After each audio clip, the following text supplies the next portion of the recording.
good day to everybody, wherever you are in the world, as you are watching us. My name is Gada Shago, and welcome to the AfricaNEV podcast. As usual, I have the Nigerian maestro, all the way from Ibadan. Please introduce yourself. Yeah, I'm glad to be here again. Olukokun is my name. And I'm happy to see all of you again. Okay. And we have Aluora. Aluora, say hi. Hi, everyone. Good to be here. Nice to see you. And I'm really looking forward to a good discussion. So thank you, God, for organizing this. Thank you, Joyce. Thank you, Sena, for having time to come and share with us. So, yeah, you're welcome. Wow. Anyway, so today's topic is about agroecology. Can agroecology feed Africa? As you are all aware, we are a sustainable energy and transport platform. However, energy and transportation are utilities in a sense. They are needed as applications to solve end-use problems. And one of the biggest end uses is agriculture in Africa. Because without agriculture, there's no way we can live our lives. So today on our panel, we have Miss Joyce Ebebeinwe. I hope I'm calling the name correctly. Try. It's actually pronounced Ebebeinwe. Ebebeinwe. Okay. And Mr. Sena Alouka. Is that also correct, Sena? Yes, perfect. Okay. So I think we will start, first of all, with Sena. What is agroecology?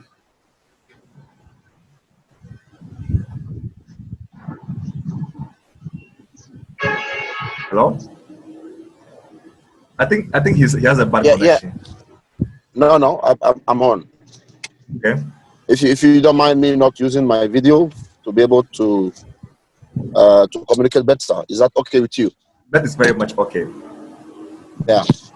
So thank you very much for the opportunity. Yeah, what are you talking about? Agroecology, you can see there are various words. You can see agriculture, and then you can see ecology. In agriculture, you have two key concepts. The one being agro, which means land, transforming the land or earth. And then you have culture, which means practice. So the practice of tilling, transforming the land for it to produce, that is agriculture. Then you have ecology, which is a matter of knowing how to take care of our home, oikos for home, and logos for the science. So the science of taking care of our home apply to the science or practice of taking care of our soil. So you put all this together, you realize that this is all about how to try to find a balance between our need as human beings and that of nature.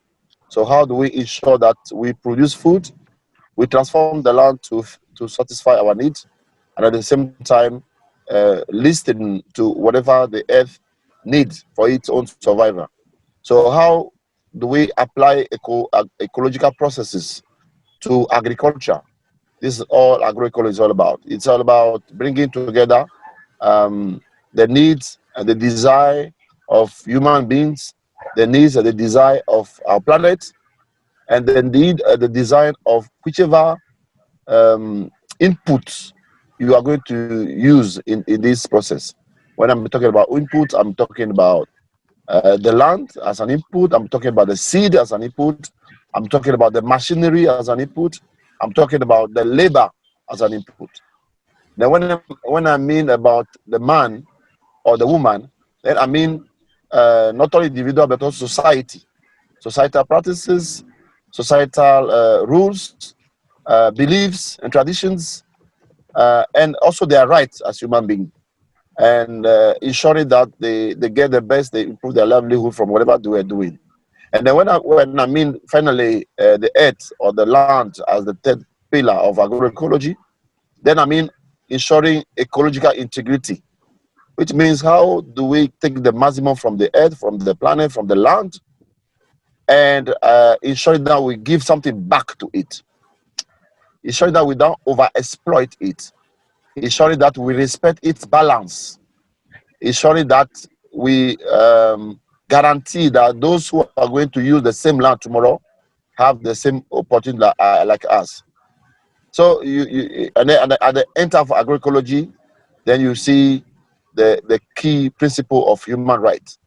So agroecology encompasses human rights, encompasses sovereignty, the right of the people, but also sustainability, sustainable development. It's at the heart of agroecology. So over years, I've been developing, and today it's known as a science because there are a lot of literature, research around it. It's known as the practice because you have great practice, you have practitioners, you have norms of agroecology. It's also known as a movement because as it happened to be, agroecology came to be at the center of a lot of discussion, conversation, dialogue, and even conflict. So a movement was formed to ensure that the group practice or the added value of agroecology is really known and fought for. So there are a lot of people here and there fighting for it. So for a start, this is what I'm just going to say about agroecology. If I want to say in a nutshell, it's about ensuring the balance between human beings, our planet, and whatever input these two need to survive or to take place. Madase, thank you very, very much. Wow, we are speaking tree. Okay, Joyce, do you have anything to add to that? That was very comprehensive and broad. Yeah, and thank you so much, Sena. It was comprehensive, and I think it touched many of the major aspects. But the only thing I would like to add is that agroecology promotes biodiversity. I'm not sure if you mentioned that, so I probably missed it. It promotes biodiversity both at the species level and the genetic level. So as opposed to industrial agriculture that promotes monocultures, whereby single crops are planted per time in a farmland, agroecology promotes diversity of crops. It includes practices such as mixed cropping, crop rotation, all of that, which ensures nutrient diversity and crop diversity. And that biodiversity is really important in the resilience of ecosystems to climate change or to other kind of changes that may occur over time. So that's one of the importance of the focus of agroecology, ensuring and preserving biodiversity, which is really important, not just for nutritional diversity, but also for climate resilience. Okay, so now let us go to the practical aspect now. And Joyce, I think I want to ask you first. How does this agroecology translate into practical farming? Okay, I ask that because there seems to be, first of all, the definition of agroecology based on certain materials I have read and seen, their proponents and opponents. It seems that even the definition is not clear amongst various parties. All right. So how does that translate into practical farming, as opposed to, let's say, the small scale farming that our ancestors used to practice and left for us to continue, compared to the mechanized, that's the wrong word, the industrial farming that the West seem to cultivate. Can you break it down for us? Okay, so agroecology is a broad term. It's a holistic approach that involves many aspects. So we have agroecology as a science, we have agroecology as a practice, and we have agroecology as a movement. Sena touched all three parts when he gave the definition. So you're asking about the practice of agroecology. I think it has to do with the approach to farming. If we're going to explain it in practical terms, it's all about the approach to farming. Whereas industrial agriculture is chemical intensive, agroecology promotes less or no chemicals, right? If at all, they make use of bio inputs, right, that are controlled by the small scale farmers, not synthetic inputs, whose production increases the release of greenhouse gases, and agrochemicals, on the other hand, pollute water sources, so and degrade soils. So in practice, agroecology does away with chemical inputs, does away with heavy mechanization, does away with processes that harm the soil, that harm the ecosystem, processes that take the control of how food is produced away from the farmers and gives to the corporations. So, and in practice also, it's agroecology makes use of processes that promote soil health, because agroecology believes that a good plant can only come from a healthy soil. So in practice, agroecology makes use of methods that increase or improve soil health while ensuring stability or optimal products or productivity. I hope I've Yeah, you have actually touched on a very sensitive area. Sana, in her Joyce's submission, she spoke about the fact that agroecology is all about making sure that we use less chemicals, less mechanization. Does that include irrigation? Does that include irrigation also? no, it doesn't. I think when It doesn't include Sorry, irrigation. go ahead, sir. It doesn't include irrigation. Okay. So I think we need to be clear here, and I'd like to make one or two points to improve what my colleague said. It's not about agriculture is not about producing something on one plot, small scale, like just for people to survive, not to die. No, it's not about that. It's about finding the right balance between what we need to take from the soil and what we need to let it there, or what we need to give back to the earth for it to maintain its ecological principles, its ecosystemic, ecosystem. I get services. it. Exactly. So it's not about not using, like primary, elementary, colloquial, middle age techniques. No. It's all about machinery. That's why I say it's a science. You can use machinery, you can use innovation, you can use whatever you think, IT, and you're right talking about irrigation, and all the practice my dear Joyce mentioned can be brought to scale using IT, using all type of innovation possible. And when we talk about not using chemical, we're talking about synthetic chemicals. So you can produce biofertilizers.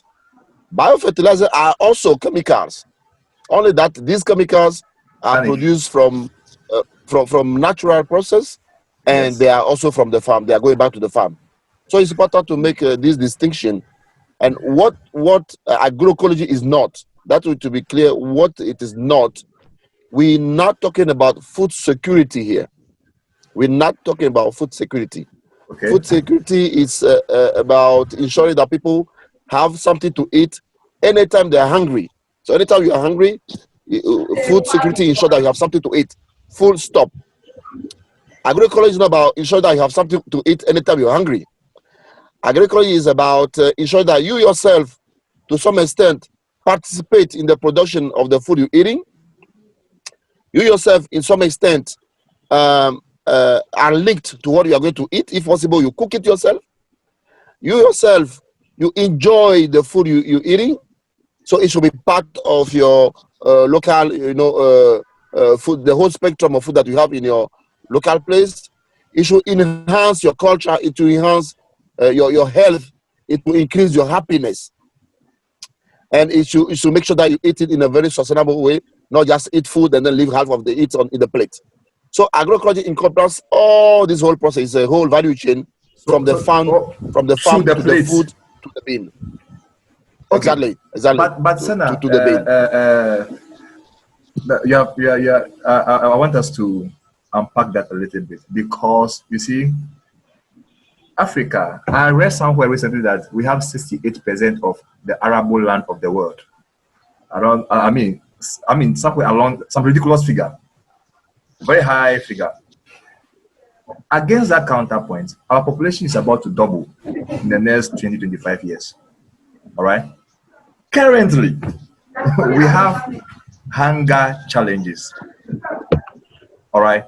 So, isn't food security a very relevant and important part of the conversation that we should be having? Moreover, where we can even extend that into food exports, since we have most of the arable land of the world. Can I jump in? Please do. Okay, so yeah, world population is projected to reach about 9 billion in 2050. And you're right when you say Africa has up to 60% of the world's arable land. First, if I should connect with where Sena stopped, when we talk about feeding, when we talk about food, it's not just about getting a substance and filling your stomach with it. It's not just about quenching hunger, right? It's not like that is not important. That's important. But then beyond that, the food we eat must be nutritious. It must be healthy. It must be produced in such a way that people who are eating the food understand where the food is coming from. People who are eating the food are able to relate with it. People have the right to eat what they would like to eat, not what is available for whatever economic or political factors. People have access to that food. Now, talking about food security, that's important. We have to be able to have enough food. But first, I would say that we currently, like you noted, a lot of food is being wasted. So research has shown that we produce up to double the food that we consume today, but most of it is wasted. I think that's globally. In Nigeria, it's almost 50%. So a lot of food produced before it gets from the farm to the market is being wasted because of lack of infrastructure, adequate infrastructure. So if we're going to decide what agriculture system to adopt, we have to consider these factors. How much food does this system produce? And not just that, is the food nutritious? Is it healthy? Not just about feeding people, not just about stuffing people's stomachs, because you can increase food security, while on the other hand, malnutrition increases. So you are solving a problem and creating another in the process. So I think what he was trying to explain is that while food security is important, food sovereignty is even better. It's all encompassing because it ensures that the food is healthy and nutritious, and it is produced using ecologically sound methods that do not destroy or degrade the ecosystem, that do not compromise our ecosystem, such that Can you hear me? I think Sena wanted to interject, but his connection is giving him problems. Okay, so I think that's the connection between food security and food sovereignty. We can't. Industrial agriculture focuses mainly on producing large quantity of food, but the truth is that the industrial food is nutritionally empty and only full with toxic chemicals that complicates that further complicate things for people. So we should be talking about food sovereignty. What system of agriculture ensures that food is available, ensures that people have access to that food, ensure that the food we have access to is healthy and nutritious, and it's produced in ecological manner, and So it's food that is culturally available, appropriate. that is affordable, and that is healthy. Yeah, Food that is and produced available in ecologically and produced in an ecologically method. sustainable way. Now, however, and this question goes to either one of you. You also said just now that 50% of the food that we produce goes to waste. I know that Ghana is also close to that same number. Is that not a problem of post-harvest systems rather than of the production, is as in the farming itself? Yeah, okay, so why I brought that in is that people, based on the narrative that Africans are hungry, based on the narrative that population is increasing, and we need to produce a lot more food, they propose agriculture systems like genetic modification of food, for instance, and like the green revolution. They say, okay, Africans are increasing in number, they're not able to feed themselves, so we have to do this, we have to use this technology, use that technology to produce more food. So now bringing that in is to say that the problem is not that we do not produce enough food. The problem is that people do not have access to that food, and most of that food is wasted. So if African governments have to tackle the problem of hunger from the roots, we are not saying that we don't need to produce more food.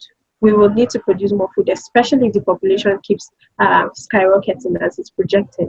We'll definitely need to, but then there are structural issues, there are systemic issues that we have to fix, and when we do that, we'll do a lot better today in terms of feeding our people, instead of giving off control of our food system to corporate Entities. to corporation.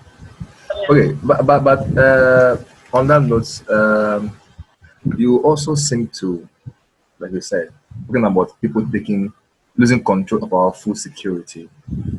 One of the things that inspired this discussion was a session I had with Lothar, and on the YouTube channel, a certain gentleman commented, excuse me, and he made reference to a number of things about agroecology.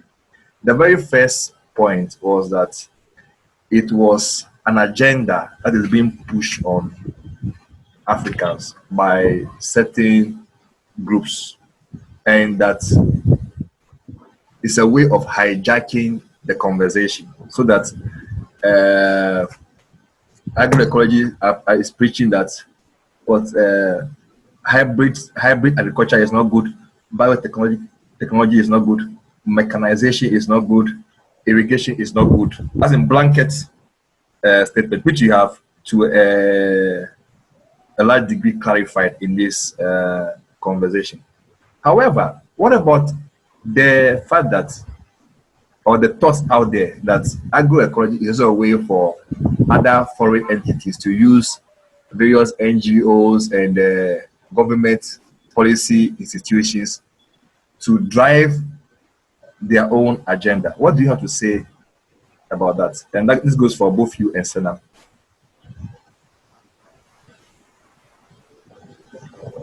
Okay, so if I should go first, I don't agree with that comment, because agroecology is not an imposed idea. It's not an imposed concept, and it's a system of agriculture that puts control in the hands of the very people who are involved in the process of making food available.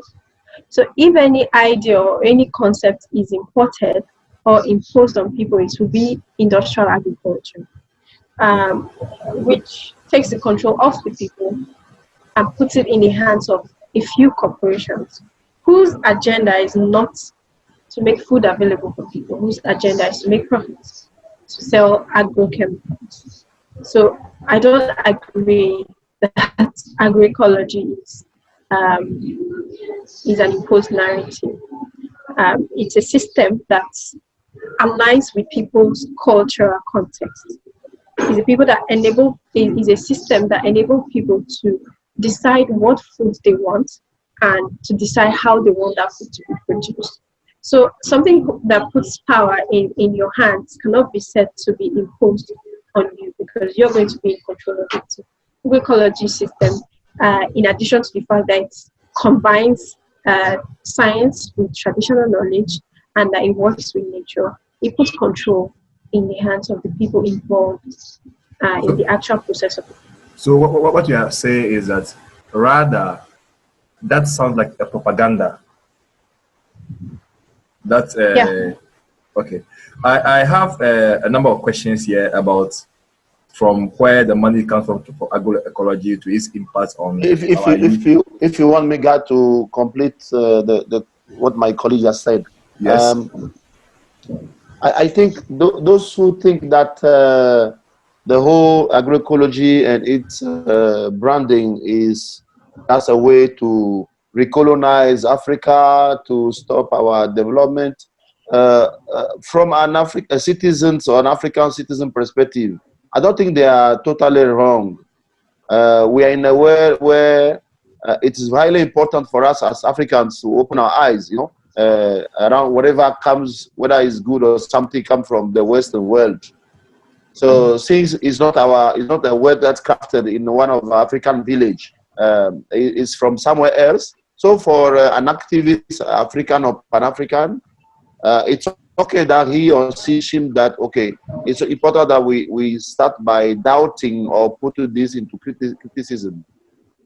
And then when you go deeply and you research, that's where you realize that it's not something that is Anglo-Saxon, it's rather Latin American, it's rather from our colleagues from Southern America, where the whole movement came and then progressively, embraced the whole world. What we should know here is just like Joyce said, the problem of food security proponents or promoters, and those who think that agroecology might probably hinder or jeopardize our future. The problem is that they should have a look at what is happening now. Now, just United States production will be sufficient to feed like half the planet, just one country. And if we plant in DR Congo alone can feed the whole Africa if we put good use its land space. Wait. That statement, please. I'm sorry, I'm interrupting your flow of train of thought. Yeah. Are you assuming that we are using the whole of DRC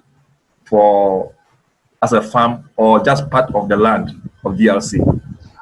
The land that is not yet being used into use. If we have the proper Pan-African movement strategy to use one nation's cultural or available arable land, if you take that of DR Congo, the one that's not yet used, part of it's forest, I know, part of it's wetland, part of it is protected area, but the whole rest that is there unused, because there is not enough technology, enough machinery, because small-scale farmers are not being supported. If we provide the necessary tools and resources to peasants in DR Congo, you probably might add just like 1/3 of Nigerians. That's it. The whole Africa, we can just rest, sleep in the morning, we have food on our plate. Just to say that the problem is not about is food available. Food is already available. Every year in the US, they have to throw away or destroy a number of food that is enough for the whole African population in 1 year. That's what they throw just out there. Or because of subsidies, the government pay them to destroy as part of their crop or their harvest. So if you take that to consider, and my country, like Togo, a totally aberration, a tragedy. I don't know how I can qualify that. Togo, we have enough land. Guess what, my dear friend?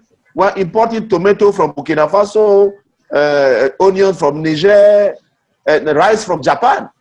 How can you understand? Is it about food security? It's not about food security. It's about having the right policy, the right people, the right strategy to support farmers, whether they're small or they're big, so that they apply the proper way of doing business. We can use irrigation, we can use machine, we can use whatever. What we don't want to use, we don't have to have the whole Togo filled with just one species, you know, like one maize or all over the whole land. No, that is not about food sovereignty. We don't want to have, you know, the owner of the farm stay in an office like I am now and have people working the farm for him. No, that's not about food sovereignty. We don't want to have, like, you know, people being in the houses and machine will be doing all the job. We don't want that. We don't want to have seeds that are imported from somewhere that we even have to pay for, and that will be planted, and a seed that will be able to chase the flies away. No, we don't. We don't want those. We don't want those very clever, you know, a climate or whatever, a different intelligent, smart seed. We don't want those ones. We want seed from from our own space. We want the farm to be, you know, in a kind of, you know, I like salad, you know, salad that is not the European salad. Yeah, you know, a farm should be a living organism. A farm is a living ecosystem. It's not it's not like a tree nursery. A farm is not a tree nursery. It's like a forest. It's like a garden. That's what we want our farms to be. And if we pursue that with the proper money we are investing now, it is possible. Our colleague from Ghana, Food Sovereignty Ghana, they have done a study to show clearly that the policy that is pushed by the Minister of Ghana of Agri and Health about this GM bill, Breeders' Plan bill, is totally, sorry to say, but nonsense. It's not relevant in the Ghana context. You have touched a very raw nerve. But and I have a number of questions here. Okay, so there's a question here. I mean, I want to ask you, since as you're waiting for there are youth concerns. Where is the money for agroecology coming from? Where's the money for agroecology? Today, the youth, they want fast money, and seeing as industrial agriculture promises that, how can we encourage young people to go for agroecology? Do you understand the question? Yeah, I do, and I think it's an important question. It's important that we consider the economic aspects of this discussion, because people are looking for how to make money, how to make a living. So I will go back to the fact that there are some challenges with our agriculture systems. For instance, the issue of subsidies on industrial food. That makes prices of organic food or agroecological food fall. So that makes it difficult for the smallholder farmers or for youths who would want to be involved in agriculture to make money off it. So that's a problem that needs to be solved. If our governments take up agroecology as the way forward, then the market conditions will have to be made favorable for those who are making a living from agriculture. And personally, I wouldn't want to put money first when it comes to agriculture, because I don't think we should, in as much as it's important, because it is livelihood for some of us, right? But I think the number one focus is this is we're here comparing industrial agriculture with agroecology. So you wouldn't be right if you pick industrial agriculture because it brings you fast money, because industrial agriculture does not produce food for the people. It's not interested in feeding people. It's interested in making money. It's interested in selling agrochemicals, like I've mentioned. So if the focus is on agroecology, our governments take it up as the way forward, as a system that would make food available for people and preserve our ecosystems, then they will make market conditions favorable, and that way young people will be able to make money. of it, because in actual fact, it is agroecology that provides labor, not industrial agriculture. Like Sena was explaining before we disconnected, industrial agriculture, technological agriculture gets to a point where somebody sits in their office and a machine is doing the work on his farm. The person is able to monitor what stage the plant is on and all of that. So industrial agriculture does not, it puts control, it puts power, it puts money in the hands of people, but that's in the hands of a few people. The majority of people would of their Is it, livelihood. is it necessarily a bad thing being able to control these places remotely? It's not necessarily a bad thing, is it? Well, Unless you're saying that it's not creative, it's not going to create jobs. necessary. Exactly, that's the point I'm making, because the question you asked was that young people are thinking of how to make money from this system of agriculture, and they're wondering how does that happen. So I'm trying to make the comparison between industrial agriculture and agroecology, to say that it is even agroecology that makes jobs available for people. If people are not making enough money from agroecology today, it's because of the market structure and the market systems that put preference on industrial food, that covers industrial food with subsidies, and that increases the price, or that makes the prices for uh, agroecological food to be unstable. So it may not be, apart from that, agriculture is about agroecology and agriculture. They're about connecting with nature, connecting with the soil ecosystem, right? So personally, I wouldn't subscribe to systems that let people sit in their offices and then they don't know anything about how the food is being produced, besides punching and clicking on numbers or figures on their uh, gadgets in the offices. Yeah, but control seems to be a big part of this whole conversation. As in, who is controlling the production?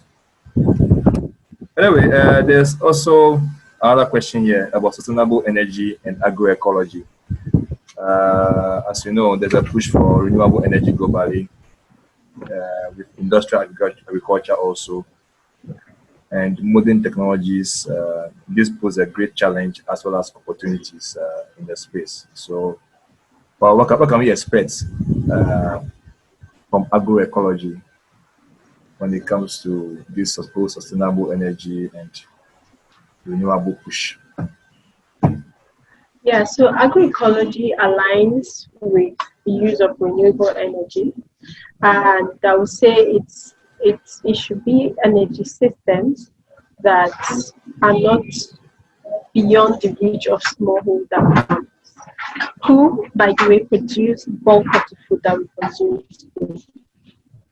On the other hand, industrial agriculture is input intensive, and it's also dependent on fossil fuel. And it is said that up to 40% of greenhouse gases responsible for climate change today are produced from that industrial system of agriculture through the intensive vegetation, intensive livestock production, transportation of food over long distances, and production of the synthetic inputs such as nitrogen fertilizer from nitrogen and natural gas. So industrial agriculture depends on fossil fuel energy, whereas agroecology works more with renewable energy. And the stress on that is the renewable energy system shouldn't be such that farmers are not able to work with them, but they have to depend on corporations to use them. So I think that's where the connection is. Agroecology works more with renewable energy systems than industrial agriculture. Okay. Olukokun, yeah, do you have any questions for Joyce? You see, the field of ecology is relatively new to me, and I'm just trying to, see how it relates to sustainable energy and what we preach. You see, like I was telling my colleague that, man, I should be a spectator in this conversation to learn, and I should be a student rather, to learn what I mean these specialists are saying. So I'm getting the information, and I'm getting to picture how this will help us going forward. I really don't have any question, but I'm happy at the information you guys have given to us today. It has really, broadened my imagination. I mean, my horizon, and I'm happy. Thank you for this wonderful conversation you've had with us. Thank you. I'm actually surprised at you because I was expecting you to ask.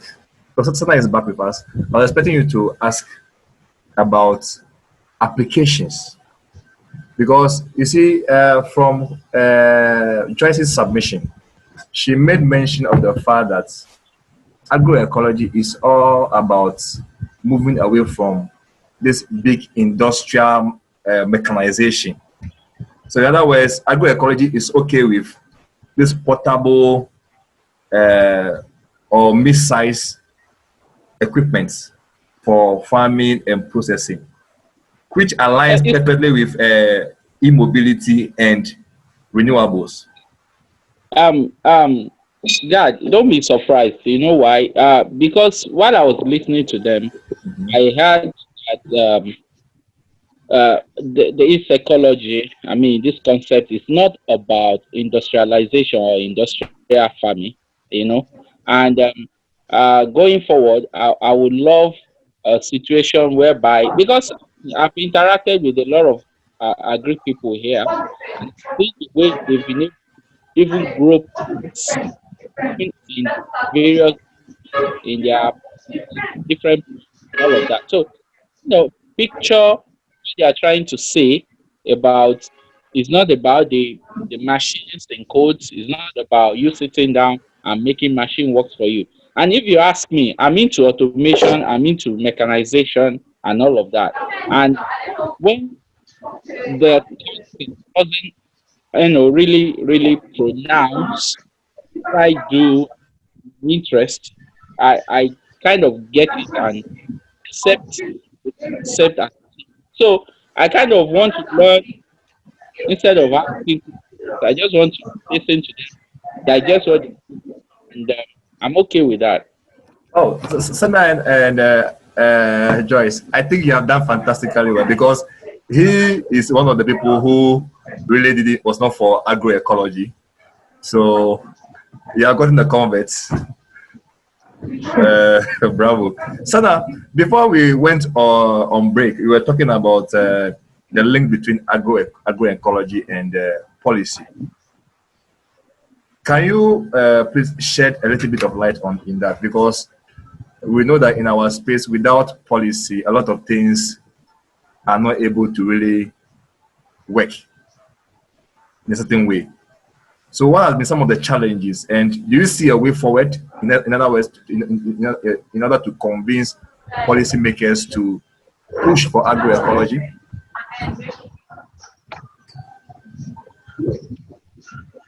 Yep. Thank you very much.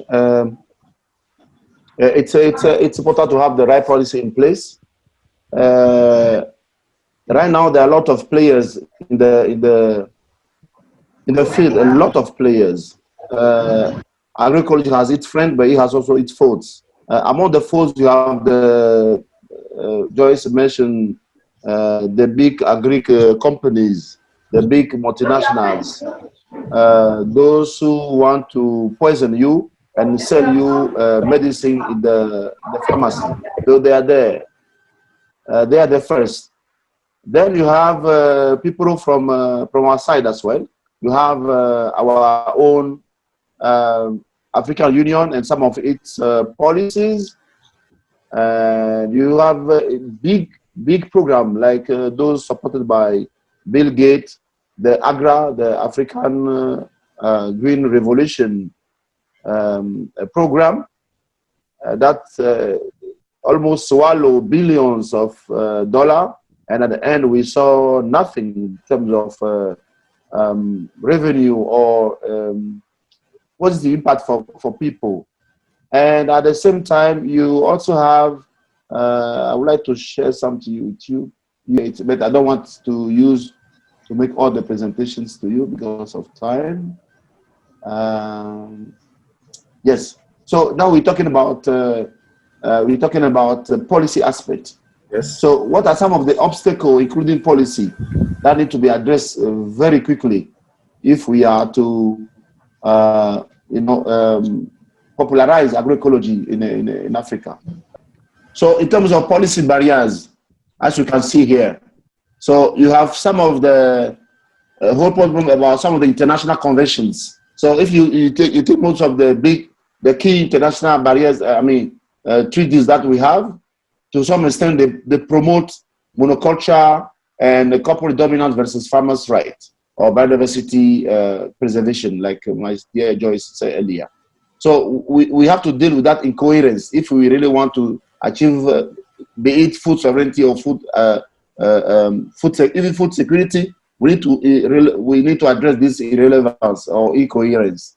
And if you take, for instance, the International Treaty on Plant Genetic Resource for Food, the FOC treaty, these make a lot of room for some of our seed to be bought from our farmers, and and then somewhere kept in a big ark. I don't know if you heard about the Ark of Zoe. It's a big ark being built right now in Northern Europe, where they are keeping all the seed from Ghana, from Benin, from Chad, so that in case of a big tornado or whatever, you take Armageddon, so that those two guys the family of Noah, modern Noah, who go to survive, can still go and take some of the seed there and further agriculture. So they are buying our food, our food, the basis of our food system, which is our seed, and keeping them in that big sort of ark made from a very solid, material that can normally resist to a bomb blast similar to that of Hiroshima. So that's there. And then you have the UPOV, the most crazy, the craziest problem we have here is that of the convention around how to develop new plant varieties that we call the UPOV. The UPOV is definitely promoting the right of those multinational companies, those who are in the seed business, to the detriment of farmers. That need to be addressed, and we are supporting the African Union document instead of this one that does not really go in favor of our food system. And in our countries, there are a lot of seed policies that to some extent oblige the farmer to sell the seed without asking anything. Like a farmer cannot tell someone who come to my village, I want to buy your, your sorghum seed, I want to buy them. The farmer don't have the right to say, no, I don't want to give it to you. Why? If you do that, yeah, you need to get and read some of our national seed policies. It seems that there are a lot of things that are funny in this space. A lot of strange things are happening in this space that doesn't make logical sense to somebody like me. Yeah, but absolutely, that's why we need to be very smart and very clever to have our eyes open. And there's this new goal found recently by the World Bank, as you can see on the screen, called the climate smart agriculture. You probably heard about it. Climate smart agriculture is nothing but a new form of what do you call it? Rebranding the old monoculture, the old industrial agriculture system. So they are not trying to say, okay, now climate change is here. So they are putting the word climate in there. Just to, as a way of yes, it's a greenwashing practice. So not all climate smart agricultural practices are bad, but the concept IPSED was developed by these Chicago boys to come and force African countries to say, okay, what you have been refusing in the past because maybe you were living in a good condition. Now, you see, climate change is here. You better accept biochar, you better accept monoculture, you better accept this huge machinery program. In Togo, they call it agropole. It's like that, it's around it. If you, for instance, you take the whole northern part of Ghana. So they're developing the whole space to become like a big farm, to feed the Ghana population. But you know that that's definitely not going to work. You know, you have been refusing this type of improved seeds. Climate change is here, you need to accept it. You have been refusing genetic engineering and its seeds. Now you need to accept. So this kind of migration, we need to be very careful about it. And you have this big company like the CGIAR, which is funded by the by Bill Gates Foundation to develop new type of varieties of seeds. You know, for our farmers, you have maize, you have rice, etc., that have been developed in this lab, in these laboratories, in this center. There's one big in Ghana. And it's important that we try to, you know, get hold of this. And there's some research institute. If you go to Ghana, you ask the Ghana Agricultural Institute, where do you get your money from? If they are public, if you look into the financial report, you see that most of the funding they get is from those multinational companies. So if you take money from a biotech company in France or in Mexico, at the end you need to make sure that the report you're going to produce to some extent favor the hypothesis you put in the beginning of the research. So you are ready to, you know, whatever you know in terms of traditional practices, traditional knowledge, the right of farmers, provided you get money from for the next semester or for the next year. So these are some of the things we need to be very, you know, careful about. And I would like to end here by this new plague that is putting the whole Africa in a serious problem that is called land grabbing. If you go to where you have this, what is this place in Ghana? I think it's around not too far from Kumasi. If you go to Kita is the Kumasi Institute of Tropical Agriculture. If you go to Kita, you talk to some of the agri teachers to bring you to the land that is being bought by people from Malaysia. You'll be surprised that, you know, like, I don't know, I don't know how to put in perspective for you to understand, but you have huge plot of land that is totally unimaginable that are being bought by people from Asia now to produce what? Things in terms of monoculture for not Ghana population, they are going to export it. So they are grabbing the land from our farmers. I know about that. Okay, so these are some of the issues that we need to address if we really want to. It's not about we are not personally. I'm not like I want to die for agroecology. No. You know that it's something that it's not like a religion. We are fanatic about it. No. We just want to make sure that do whatever you want to do. Please don't spoil, don't pollute our land. Make sure that you don't enslave farmers on their own land. And if I want to eat something, I need to know what I am eating, where is it produced, and what can it have for me and my health. And I want to make sure that at the end of it all, wherever this food is produced, the land there is happy. So that's it. That's it. We are talking about sensitive things. I will make a statement before we continue. In Ghana, anybody who is listening to this, if you are not from Africa,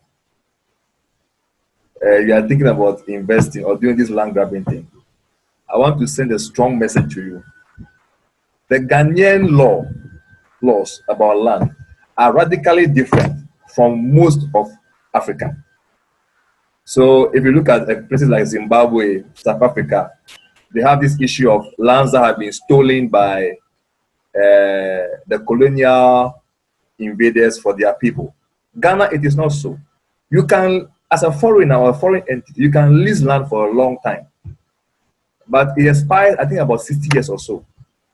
After that, the land will revert back to its rightful allodial owners. So if you are buying, you want to grab land in Ghana, and your project is for the next 50 or 60 years, hooray to you. Otherwise, I don't know. That is just by the way. However, you see, in your presentation right now, I'm happy you can put it back on the screen. The last slide. You see, there's a pattern that you alluded to where vested parties from outside our continent come with their agendas and come with money to lobby, which is a nice way of saying bribe our political and policy makers in order to run away with whatever agenda they have. Which is what is leading up to all this disjointed messaging. You mentioned about Ghana, our GMO, and that GMO thing. The only people who think that is a good idea is the Minister of Agriculture. All right. As a country, we the citizens, we are against it because we have seen that these cases of increasing cancers are a result of the bad foods that we happen to be eating these days. All right. So, Joyce, practically for you in Nigeria, how has it been like to try to influence policymakers, given this background that Sena has given to us? Because it's the same across Africa. Yeah, so it hasn't been very easy trying to influence policies because the body language of our people is that, okay, every other nation is using biotechnology in agriculture, so Nigeria must not be left alone. And so it doesn't matter if there are peculiar challenges that industrial agriculture or whatever agricultural system poses to the people. We just want to adopt technology because it's technology, because the world is moving fast paced, and so we have to like keep up with the trend. So that's where the problem comes from for us. And when we advocate against technologies that harm the environment, that harm people, that even puts smallholder farmers at disadvantage, we are termed anti-technology, we are termed anti-science. So it doesn't really make it easy for us to advocate for policies for agricultural systems like agroecology that can actually sustainably feed people and preserve the environment for coming generations. So, and like you said, it's not peculiar to just Nigeria.